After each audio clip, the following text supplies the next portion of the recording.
Good afternoon and welcome to you. This is about Jezza, Jeremy Clarkson. Yes, he of Top Gear fame. He was born on the 11th of April 1960. He is 65 years old.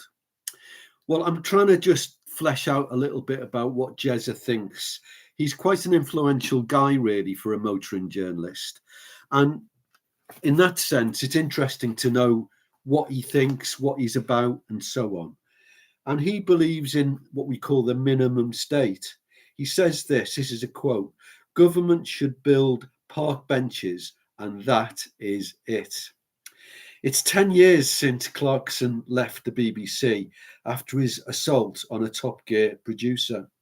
Since then he's worked on his own company, the Grand Tour, and from 2019 he became a farmer and then a pub restaurant owner, both enormously successful ventures. What's his background? Well, Clarkson went to a private school. His parents weren't particularly successful, but by fluke, they were making Paddington Bears and met the creator in a lift, and they got on really well, and they were given the license to make these bears. And by hard work, they made these Paddington Bear models. And in fact, Clarkson's first job was selling Paddington Bear models, would you believe? He suffered terribly bullying at school. He himself then gave up on school. He became a no-hoper. He became a nuisance. He never achieved anything in his A-levels, and he ignored his studies. A career in journalism beckoned, and he became a journalist, a motoring journalist on a northern newspaper. And then in 1988, his big break came when he commenced Top Gear on BBC TV.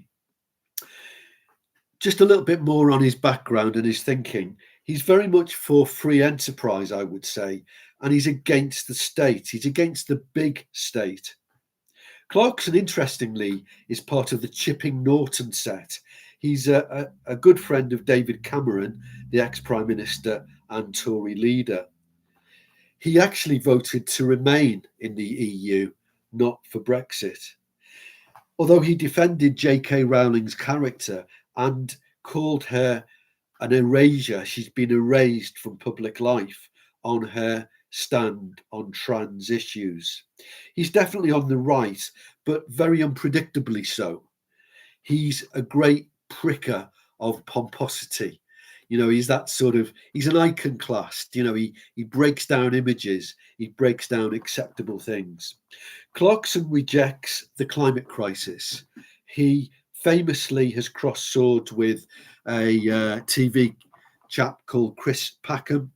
He's a poster boy for environmentalism, is Chris Packham.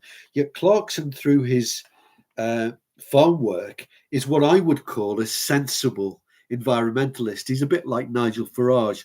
Nigel Farage describes himself as an environmentalist. It's what I would call balanced or sensible environmentalism. His views on Greta Thunberg, Clarkson's views, is that she's a spoiled brat. And even Clarkson's daughter didn't like that. Famously, Jeremy Clarkson was very disparaging about Meghan Markle. I won't go into that one. His personal life: in 1989, he married Alex Hall. She left him after 6 months for one of his best friends. That must have been an ouch moment. In 1993, he married Frances Kane. She was the daughter of a VC holder. They had 3 children and they divorced in 2014. From 2017 onwards, his partner has been Lisa Hogan, and she's now, September 2025, pregnant with their child. So that's Jezza Clarkson, Jeremy Clarkson. He's a little bit Marmite. You either love him or you loathe him. Thanks for your time.